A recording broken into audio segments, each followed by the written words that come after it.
Bismillahirrahmanirrahim. Assalamualaikum warahmatullahi wabarakatuh. Anak-anak sekalian, pada bab pertama ini Ibu akan membahas tentang nilai-nilai Pancasila dalam kerangka praktik penyelenggaraan negara. Pada pertemuan pertama, yang akan kita bahas adalah pembagian kekuasaan negara.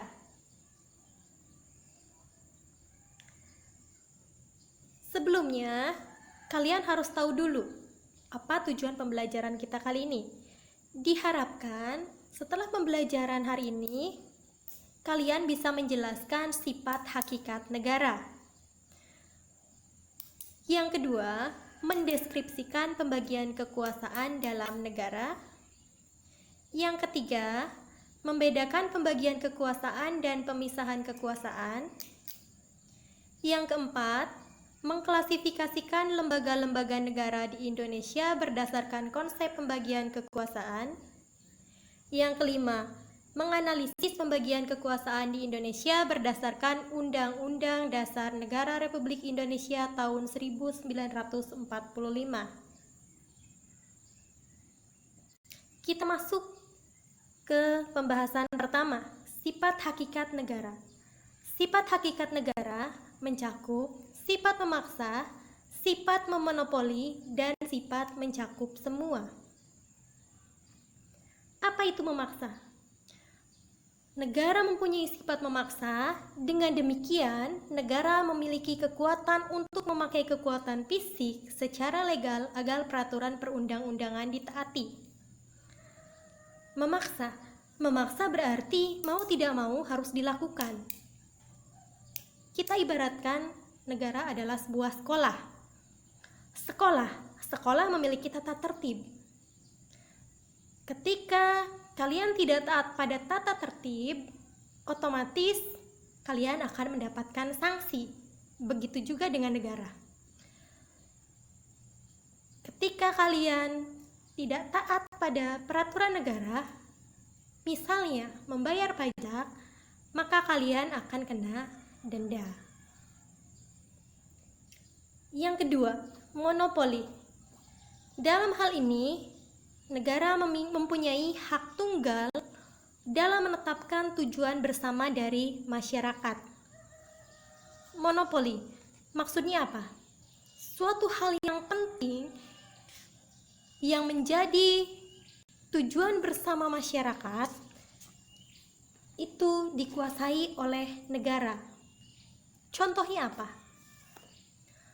Contohnya badan usaha milik negara, Pertamina, kemudian pertambangan, dan lain sebagainya. Kalian ingat pasal 33 ayat 2 dan 3, di mana di sana disebutkan bahwa cabang-cabang produksi yang penting bagi negara dan menguasai hidup orang banyak dikuasai oleh negara. Kenapa dikuasai oleh negara? Tujuannya adalah digunakan untuk kemakmuran rakyat sebesar-besarnya. Ketika tidak dikuasai oleh negara, maka dikhawatirkan akan dimonopoli oleh orang-perorangan atau golongan tertentu.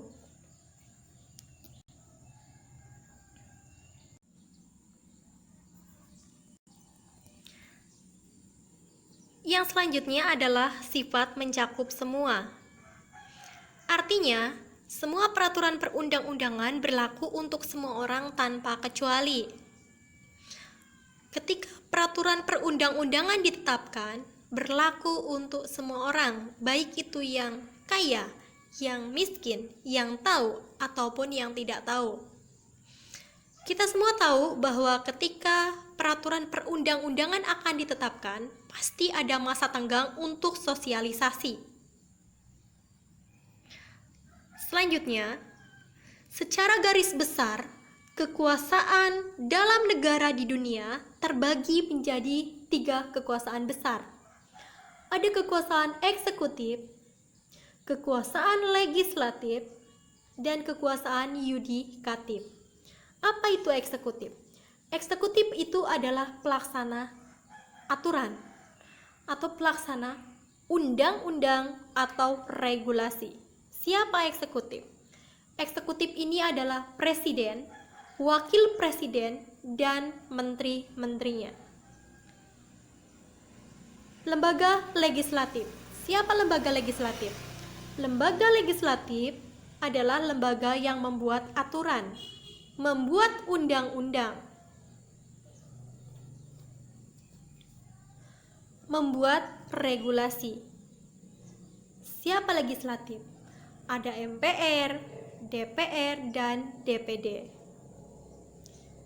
Kemudian yudikatif. Siapa yudikatif? Yudikatif adalah orang yang melakukan pengawasan aturan, pengawasan terhadap jalannya undang-undang atau regulasi. Diawasi oleh siapa? Mahkamah Agung dan Mahkamah Konstitusi. Ketika aturan dibuat, kemudian dilaksanakan, dan ada yang mengawasi. Jadi di sini ada check and balance.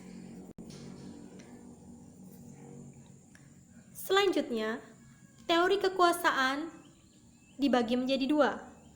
Ada teori pemisahan kekuasaan dan teori pembagian kekuasaan. Kalian lihat pada bagan berikut ini, pemisahan kekuasaan antara lembaga eksekutif, legislatif, dan yudikatif terpisah-pisah dalam satu ruang yang tegas. Eksekutif tidak memiliki hubungan dengan legislatif, tidak memiliki hubungan dengan yudikatif.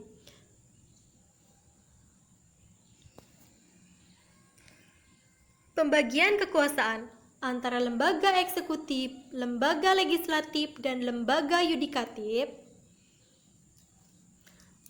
memiliki hubungan kerjasama dan koordinasi. Eksekutif memiliki hubungan dengan legislatif, legislatif memiliki hubungan dengan yudikatif, eksekutif memiliki hubungan dengan yudikatif. Buktinya apa?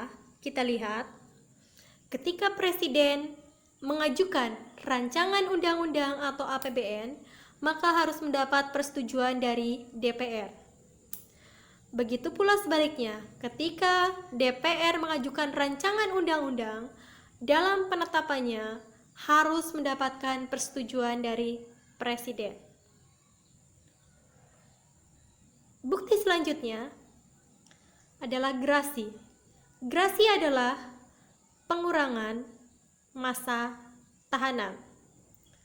Ketika presiden memberikan grasi, maka tidak serta-merta dengan kehendaknya sendiri, tapi harus mempertimbangkan pertimbangan Mahkamah Agung.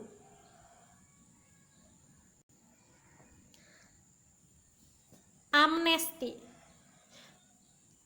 Amnesti itu adalah peniadaan hukuman pidana kepada sekelompok orang.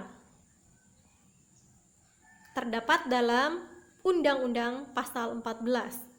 Ketika presiden akan memberikan amnesti, maka harus mendengarkan pertimbangan dari DPR. Bukti selanjutnya, BPK. Ketika BPK sudah selesai dalam menjalankan tugasnya memeriksa keuangan dan kinerja lembaga negara, maka BPK melaporkan hasil pekerjaannya kepada Dewan Perwakilan Rakyat. Anak-anak yang budiman, perlu kalian tahu bahwa konsep pembagian kekuasaan negara Republik Indonesia itu ada dua. Yang pertama, pembagian kekuasaan horizontal, dan yang kedua, pembagian kekuasaan vertikal. Kalian ingat ilmu matematika, yang namanya vertikal itu adalah suatu garis dari atas ke bawah atau dari bawah ke atas. Sedangkan horizontal adalah suatu garis dari kanan ke kiri, sejajar. Bagaimana dengan pembagian kekuasaan horizontal? Pembagian kekuasaan horizontal adalah pembagian kekuasaan berdasarkan fungsi lembaga tertentu. Kita lihat, ada kekuasaan konstitutif, kekuasaan eksekutif, kekuasaan legislatif, kekuasaan yudikatif, kekuasaan auditif atau eksaminatif, dan kekuasaan moneter. Masing-masing lembaga ini tidak ada lembaga yang kedudukannya lebih tinggi. Kedudukan masing-masing lembaga ini adalah sejajar. Yang kedua, pembagian kekuasaan vertikal. Artinya, pembagian kekuasaan ini berdasarkan tingkatannya. Hubungan ini bersifat atasan dan bawahan, berarti antara pemerintah pusat dan pemerintah daerah. Ketika pemerintah pusat memberikan wewenang kepada daerah untuk menjalankan pemerintahannya sendiri, tapi tetap dari pemerintah daerah memiliki kewajiban untuk melaporkan hasil pekerjaannya kepada pemerintah pusat. Anak-anak sekalian, itu saja yang bisa Ibu sampaikan. Wassalamualaikum warahmatullahi wabarakatuh.